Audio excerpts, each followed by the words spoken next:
গভীরভাবে দেখুন এই স্যাটেলাইট ছবিটা। প্রথম দেখায় মনে হবে এখানে বিরান শুষ্ক মরুভূমি ছাড়া আর কিছুই নেই, অথচ ঠিক মাঝখানেই দেখা যায় এক অদ্ভুত কাঠামো। জুম করে ভালো করে দেখলে স্পষ্ট হয় এটা দেখতে অবিকল একটা এয়ারক্রাফট ক্যারিয়ারের মতো। সেই বিশাল বিমানবাহী যুদ্ধজাহাজ যেগুলো সামরিক বাহিনী ভাসমান বিমান ঘাঁটি হিসেবে ব্যবহার করে, রানওয়ে থেকে শুরু করে ফাইটার জেট আর অস্ত্রশস্ত্র। কিন্তু আশ্চর্যের বিষয় হলো এটা কোনো মহাসাগরের বুকে না, বরং এটা পড়ে আছে মাঝ মরুভূমির বালুর উপরে। এবার একটু জুম আউট করে এর চারপাশটা দেখা যাক। ছবিটা তোলা হয়েছে উত্তর পশ্চিম চীনের তাকলামাকান মরুভূমির উপর থেকে। সাধারণ এয়ারক্রাফট ক্যারিয়ার চলে সমুদ্রের উত্তাল পানিতে, কিন্তু এই মরুভূমির পরিবেশও ভীষণ নির্মম। পানির বদলে এখানে আছে শুধুই বালু, অথচ তাপমাত্রা এবং প্রতিকূলতার দিক থেকে সমুদ্রের মতোই চরম। আয়তনের হিসাবে তাকলামাকান পৃথিবীর দ্বিতীয় বৃহত্তম বালুময় মরুভূমি। উপগ্রহ থেকে দেখলে সেটা যেন বালির এক বিশাল চোখ, আর আমাদের পরিচিত পৃথিবীর এক অচেনা অংশের মতো মনে হয়। এতদূর নির্জন এই মরুভূমির মাঝে চীনের সেনাবাহিনী কেন একটা এয়ারক্রাফট ক্যারিয়ারের মতো রহস্যময় এই জিনিস বানাচ্ছে, প্রশ্নটা স্বাভাবিকভাবেই ওঠে। যদিও গত কয়েক দশকে চীন তাদের বিমানবাহী রণতরী কর্মসূচি দুরন্ত গতিতে এগিয়ে নিয়ে যাচ্ছে। 15 বছর আগেও তাদের হাতে একটাও এয়ারক্রাফট ক্যারিয়ারই ছিল না। এখন তাদের নৌবহরে 3টা ক্যারিয়ার, আর তার একটা তারা নিজেরাই নির্মাণ করেছে। কিন্তু স্যাটেলাইট ছবিতে মরুভূমির বুকে এই যে জাহাজের অবয়ব দেখা যাচ্ছে, তার নকশা চীনের নিজের ক্যারিয়ারগুলোর সঙ্গেই মিলছে না, বরং কাঠামোটা অবিকল আমেরিকান ক্যারিয়ারের ডিজাইনের মতো। উদাহরণ হিসেবে মার্কিন নৌবাহিনীর সর্বাধুনিক জেরাল্ড আরফোর্ড ক্লাস ক্যারিয়ারের আকারের কথাই ভাবুন। মরুভূমির এই নকল জাহাজটার সঙ্গেও সেটার এক আশ্চর্য মিল রয়েছে। সেই স্থান থেকে একটু দূরে তাকিয়ে দেখা যায় মরুভূমির বুক চিরে একটা সরল রেখার মতো পথ চলে গেছে। ভালো করে লক্ষ্য করলে বোঝা যায় এটা আসলে একটা রেল লাইন। এই ট্র্যাকের ঠিক অপর পাশে আরেকটা বড় কাঠামো চোখে পড়ছে। এটাকে দেখতে এয়ারক্রাফট ক্যারিয়ারের মতো নয়, বরং অনেকটা যুক্তরাষ্ট্রের বিখ্যাত আর্লিবার্গ শ্রেণীর ডেস্ট্রয়ার যুদ্ধজাহাজের আদলে তৈরি। মরুভূমির এই কাঠামোটা ওই ডেস্ট্রয়ার জাহাজের হুবহু নকশা নকল করেছে। ব্রিজ, ফানেল থেকে শুরু করে ক্ষেপণাস্ত্র লঞ্চারের মতো গুরুত্বপূর্ণ সব অংশের অবস্থানও একই রকমভাবে বসানো হয়েছে। ভাবা যায় এটা স্পষ্ট যে এইসব কাঠামো আসলে জাহাজ নয়, বরং মাটিতে বানানো সমতল মকআপ বা রেপ্লিকা। অবাক করা বিষয় হলো পুরনো স্যাটেলাইট ছবিতে ধরা পড়েছে 2020 সালে প্রথম ঘনক্ষেত্র আর লম্বা খুঁটি সাজিয়ে জাহাজের আকৃতি বোঝানো হয়েছিল। পরে গিয়ে সেখানে পুরো জাহাজের আউটলাইন আরো স্পষ্ট করে আঁকা হয়েছে। এখানে আরেকটা বিষয় বেশ অদ্ভুত, ওই নকল জাহাজগুলোর মাঝখান দিয়ে যে রেল লাইনটা গেছে তার গতিপথ খুবই বাঁকা এবং অস্বাভাবিক আকারের। চারদিকে সমতল মাঠ, কোথাও প্রাকৃতিক বাধা নেই, তবুও ট্রাকটা সোজা না গিয়ে যেন এঁকে বেঁকে গেছে। মাঝপথে মোচড় নিয়ে হঠাৎ ডান দিকে মোড় নিয়েছে। তাহলে রেল লাইনটা এভাবে বাঁকানো হলো কেন? গোটা কাহিনী আরো রহস্যময় হয়ে ওঠে যদি আমরা সেই রেল লাইনটাকে অনুসরণ করি। উত্তরে গিয়ে দেখা যায় ট্রাকটা গিয়ে থেমেছে একটা ঘাটির কাছে, যেখানে একটা বড় হ্যাঙ্গার, কিছু ভবন আর কয়েকটা ট্রাক দেখা যায়। আর দক্ষিণ দিকে কিছু দূর যাওয়ার পরই রেল লাইনটা হঠাৎ করেই শেষ। মরুভূমির মধ্যে গিয়ে হঠাৎ যেন হাওয়ায় মিলিয়ে গেছে। কি উদ্দেশ্যে এমন একটা অদ্ভুত ট্রাক বানানো হয়েছে তা এখনো স্পষ্ট নয়। একবার ভাবুন তো, মরুভূমিতে বানানো এই মার্কিন যুদ্ধজাহাজের নকলগুলোর আসল যুদ্ধজাহাজ আসলে কোথায় থাকে?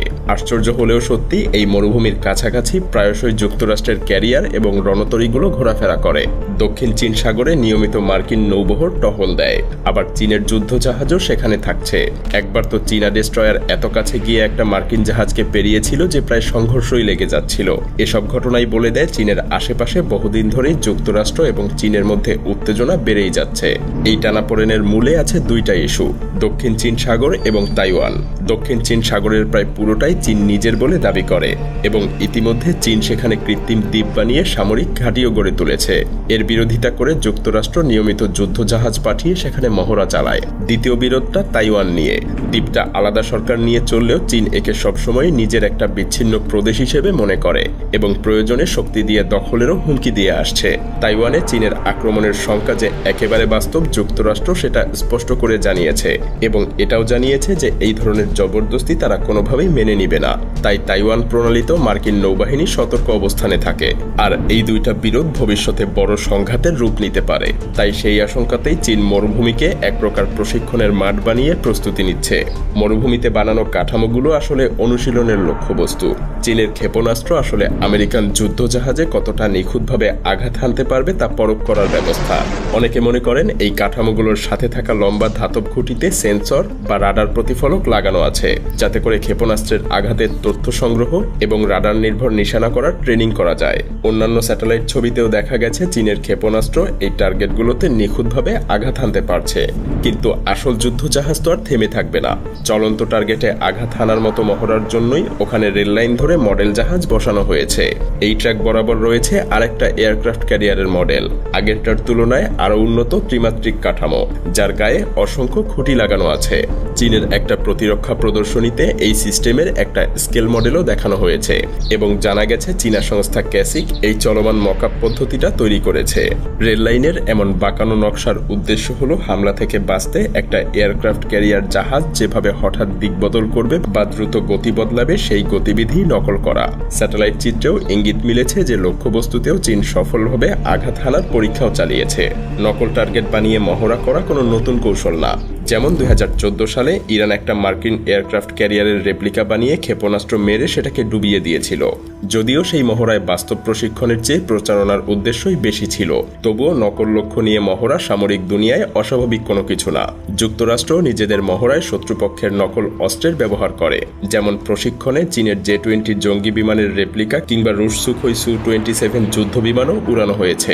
কিন্তু চিন্তার বিষয় হলো চীন এখানে কোনো সাধারণ অস্ত্রের পরীক্ষা করছে না, তারা এমন একটা সিস্টেম প্রদর্শন করতে চায় যা ওই সম্ভাব্য যুদ্ধগুলোর কৌশলই পাল্টে দিতে পারে।